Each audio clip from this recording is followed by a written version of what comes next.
you know what? This is an NBC News special report.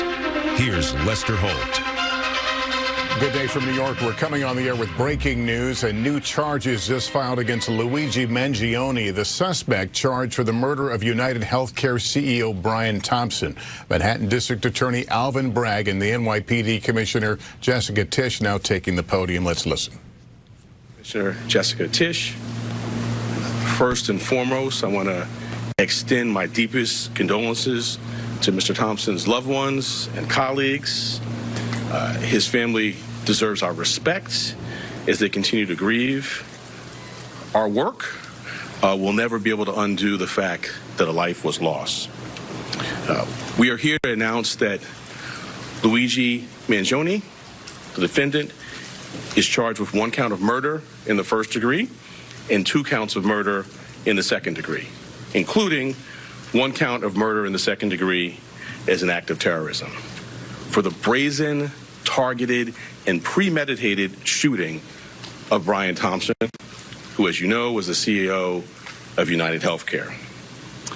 This case was made possible by the collaborative efforts of the phenomenal public servants you see before you today, and so many others who are not here. I'm honored to lead the Manhattan District Attorney's Office and privileged to serve alongside Assistant District Attorneys Joel Seidman, Kristen Bailey, and Zachary Kaplan, who were working from the outset, hand in hand, with the greatest police department in the world. The chief of our trial division, Lisa Del Pizzo, and the deputy chief, Chris Prevost, provided sage oversight and direction. And I want to acknowledge our high technology analysis unit. There was a lot to be processed here. Steve Moran, in particular, who heads that, and Marco Popic. We are privileged here at the DA's office to work every day with the phenomenal public servants at the NYPD. It has been a distinct pleasure to work besides Commissioner Tisch, an exemplary partner, and Chief of Detectives Joseph Kinney. Almost every day we're in touch, and his leadership is second to none. And then Deputy Commissioner Rebecca Weiner, who, as I tell her, there are a lot of challenging things happening in the world, and I sleep better at night knowing that she is the Deputy Commissioner in charge of terrorism. The detectives on this, out doing the courageous frontline work, Detective Oscar Diaz, Detective Curcio, exemplary, the finest. It wasn't just those of us here in New York. I want to acknowledge the great work of our partners in Altoona, the Altoona Police Department, the Blair County District Attorney's Office, the governors of New York and Pennsylvania, the FBI, and of course, the brave members of the public who answered the call when our great commissioner put out the call for their assistance. This was a frightening, well-planned, targeted murder that was intended to cause shock and attention and intimidation. It occurred in one of the most bustling parts of our city, threatening the safety of local residents and tourists alike, commuters and business people just starting out on their day. Let me say a bit more about the charges. They include 1 count of murder in the first degree as a killing in furtherance of terrorism, 2 counts of murder in the second degree, 1 charging that the killing was done as an act of terrorism, and the second pertaining to the fact that the killing was intentional. The maximum penalty possible for murder in the first degree and murder in the second degree as an act of terrorism is life without parole. The maximum penalty for murder in the second degree is 25 years to life. There are additional counts as well. A number of criminal possession of weapon charges, 2 counts in the second degree, 4 counts in the third degree, 1 count in the fourth degree, and a count of criminal possession of a forged instrument in the second degree. Let me tell you a bit about the facts. On November 24th, we allege that the defendant arrived in New York City to murder Brian Thompson. After the defendant arrived in New York City on a bus at Port Authority, he checked into the hostel on the Upper West Side using the name Mark Rosario with a fake New Jersey ID. On the morning of December 4th, the defendant left the hostel, just after 5:30 a.m. and traveled to Midtown. For nearly an hour, we allege the defendant waited in the area near the Hilton Hotel, waiting for Mr. Thompson to appear. From 6:38 a.m. to 6:44 a.m., the defendant stood across from the entrance of the hotel on West 54th Street. When he saw Mr. Thompson, he crossed the street and approached him from behind. We allege he then took out a 9mm 3D printed ghost gun, equipped with a 3D printed suppressor, and shot him once in the back and once in the leg. The defendant then fled northeast on 54th Street and took an e-bike uptown before getting into a taxi that took him to West 178th Street and Amsterdam Avenue. On December 9th, the defendant was spotted at McDonald's in Altoona, Pennsylvania. The local police were notified. He was arrested, and he was found with a 9mm handgun, a suppressor, 2 ammunition magazines, and the same fake New Jersey ID he used at the hostel. I want to say a word about ghost guns. These weapons are increasingly proliferating throughout New York City and the entire country. Involving technology will only make this problem worse. Last year, over 80 ghost guns and ghost gun parts were recovered in Manhattan alone. The NYPD and the Manhattan DA's office have been leading in the interdiction of these ghost guns. And one thing I want to make clear, they're unserialized, they can be printed out, but as this case tragically makes clear, they are just as deadly as traditional firearms. This will remain a priority for us here in Manhattan. Finally, I know there have been questions about the extradition process. The latest that I can offer you is that the defendant is currently scheduled to appear in court in Pennsylvania on Thursday morning, first for a preliminary hearing on his Pennsylvania charges. Immediately to follow that will be an extradition hearing. We have indications that the defendant may waive that hearing, in which case he'd be brought to New York forthwith. In any event, we have been preparing on parallel paths, and before the hearing, we'll send to the governor of the state of New York the paperwork that would be necessary if he does not waive during that hearing. I now want to turn over to our great commissioner, and when I do so, I wanted to thank her for her partnership, not only on this matter, but on all we do every day together. Thank you.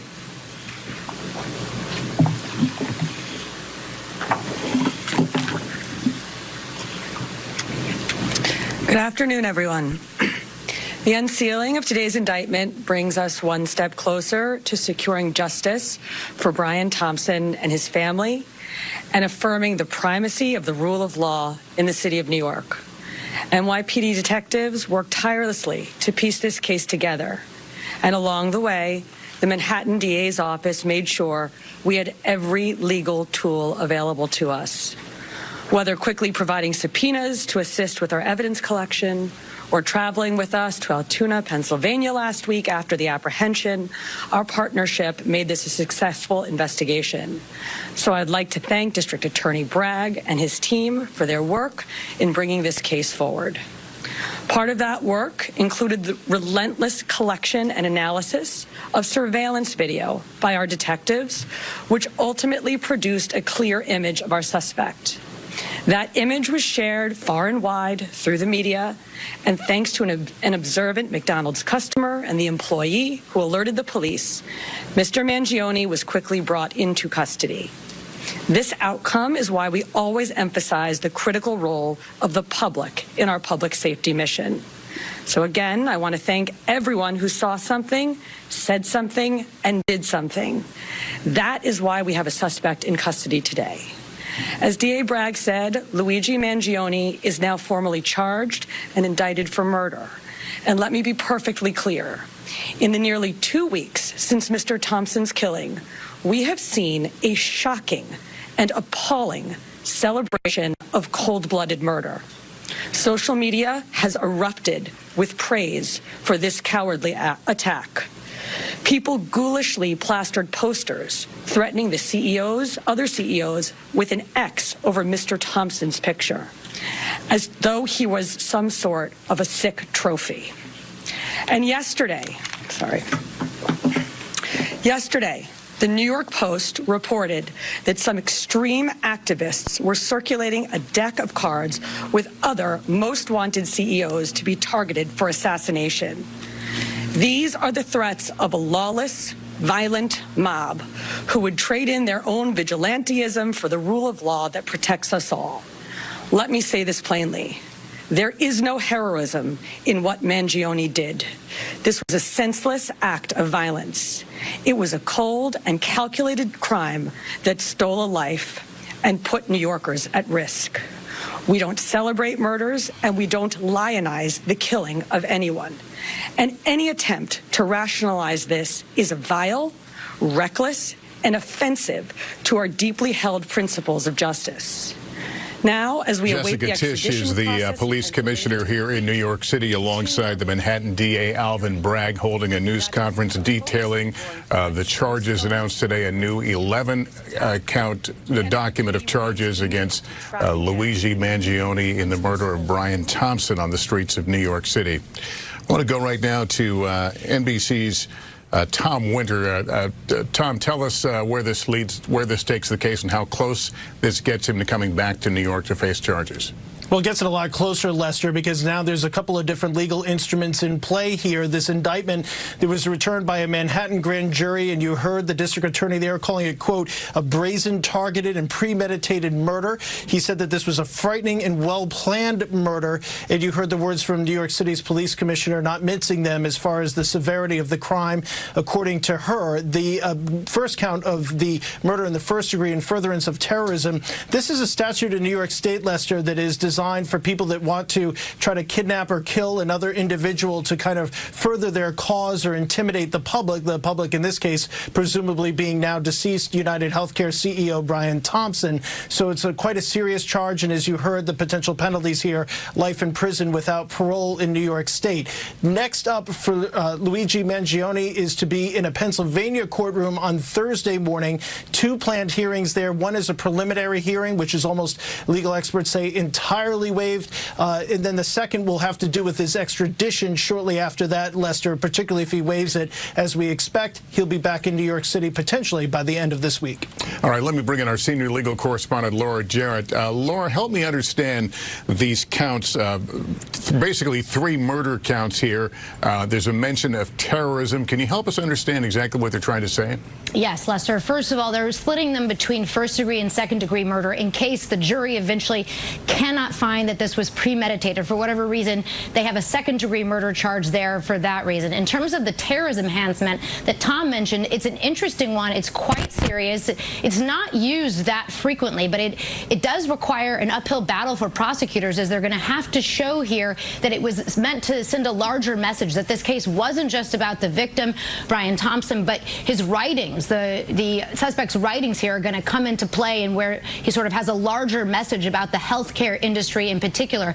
We should also mention the ghost guns figuring in here. You heard the district attorney talking about what a scourge they have been for this city, and of course the forged instrument having to relate to that fake ID, Lester. All right, Laura, thanks. Stephanie Gosk is near where Mangione is being held in Pennsylvania. Stephanie, there were mentions of 2 court hearings essentially that will move this case along in one direction or the other. Yeah, that's right, Lester. And it will probably happen very quickly in the morning. That extradition hearing that's scheduled as the second hearing here in this courthouse will probably be waived. I do want to hone in a little bit on what the police commissioner said there in what she called the grotesque embrace of this violent act. One of the things that public officials have been so concerned about is the support that has been shown to Luigi Mangione online. Not just anger at the health industry, but celebrating the murder itself. She talked about those flyers targeting other CEOs in the healthcare industry that had been plastered around New York City, and they're concerned that they have that this murder could potentially trigger more violence, Lester. All right, Stephanie Goss, thanks very much. So again, Luigi Mangione has been charged with 11 counts by the New York DA.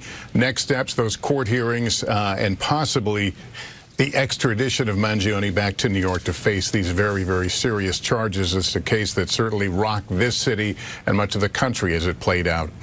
That concludes this NBC News special report. We'll have the latest on our streaming network, NBC News Now, online at NBCnews.com, and a full wrap-up tonight on Nightly News. I'm Lester Holt. Thank you for watching, and good day.